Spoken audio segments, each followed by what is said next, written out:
Act 1, Scene 6. Hester enters the square. The light grows warmer. Hester. That's the most indulgent thing I've ever heard. Dysart. You think? Please don't be ridiculous. You've done the most superb work with children. You must know that. Yes. But do the children? Really? I'm sorry. So you should be. I don't know why you listen. It's just professional menopause. Everyone gets it sooner or later. Except you. Oh, of course. I feel totally fit to be a magistrate all the time. No, you don't. But then that's you feeling unworthy to fill a job. I feel the job is unworthy to fill me. Do you seriously? More and more. I'd like to spend the next 10 years wandering very slowly around the real Greece. Anyway, all this dream nonsense is your fault. Mine? It's that lad of yours who started it. Do you know it's his face I saw on every victim across the stone? Strang? He has the strangest stare I ever met. Yes. It's exactly like being accursed. Violently accursed. But what of? Treating him is going to be unsettling, especially in my present state. His singing was direct enough. His speech is more so. Oh, he's talking to you then? Oh, yes. It just took him 2 more days of commercials, and then he snapped. Just like that. I suspect it has something to do with the nightmares. The nurse walks briskly round the circle, a blanket over her arm, a clipboard of notes in her hands. Hester. He has nightmares. Dysart. Bad ones. Nurse. We had to give him a sedative or two, Doctor. Last night was exactly the same. What does he do? Call out. A lot of screaming, Doctor. Screaming. One word in particular. You mean a special word? Over and over again. It sounded like Eck. Eck? Yes, Doctor. Eck. Eck, he goes. Eck. Oh, how weird. When I woke him up, he clung to me like he was going to break my arm. She stops at Alan's bed. He is sitting up. She puts the blanket over him and returns to her place. And then he burst in, just like that, without knocking or anything. Fortunately, I didn't have a patient with me. Alan, jumping up. Dad! What? The answer to the question I asked him 2 days before. Spat out with the same anger he sang the commercials.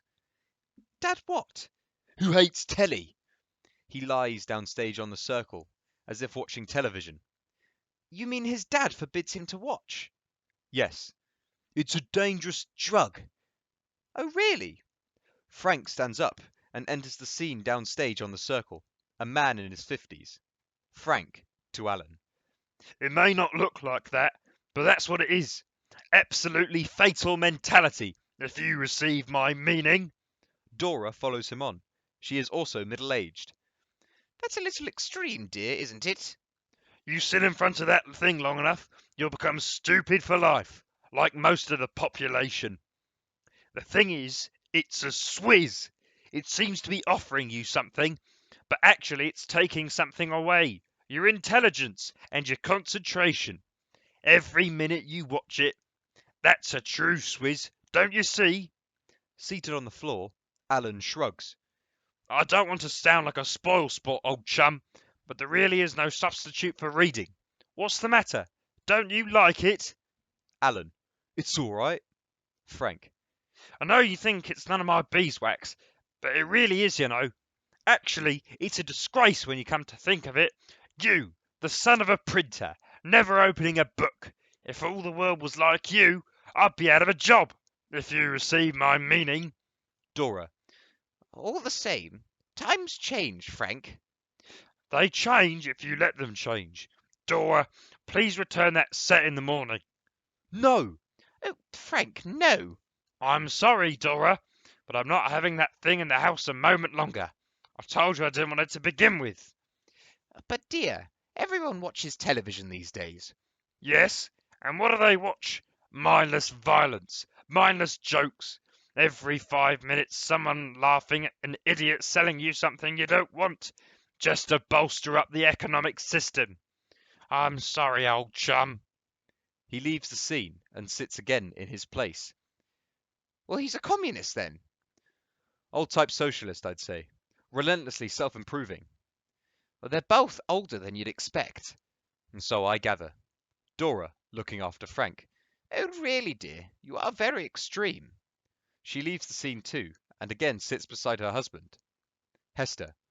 She's an ex-school teacher, isn't she? Dysart. Yes, the boy's proud of that. We've got onto it this afternoon. Alan, belligerently standing up. She knows more than you. Hester crosses and sits by Dysart.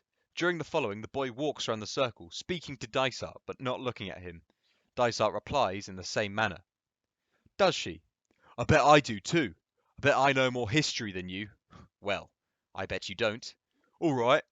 Who was the hammer of the Scots? I don't know. Who? King Edward the First. Who never smiled again? I don't know. Who? You don't know anything, do you? It was Henry the First. I know all the kings. And who's your favourite? John. Why? Because he put out the eyes of that smarty little... There's a pause. Sensing that he has said something wrong. Well, he didn't really. He was prevented. But the Gowler was merciful. Hester. Oh, dear. He was prevented. Something odder was to follow. Who said religion is the opium of the people? Oh, good Lord. Alan giggles. The odd thing was, he said it with a sort of guilty snigger.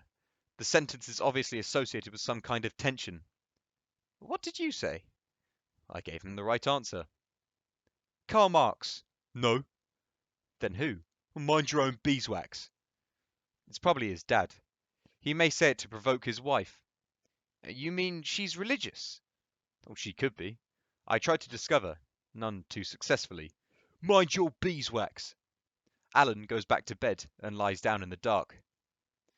However, I shall find out on Sunday. What do you mean? I want to have a look at his home, so I invited myself over. Did you? If there's any tension over religion, it should be evident on Sabbath evening.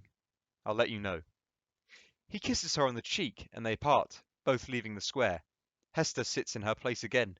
Dysart walks around the circle and greets Dora, who stands waiting for him downstage.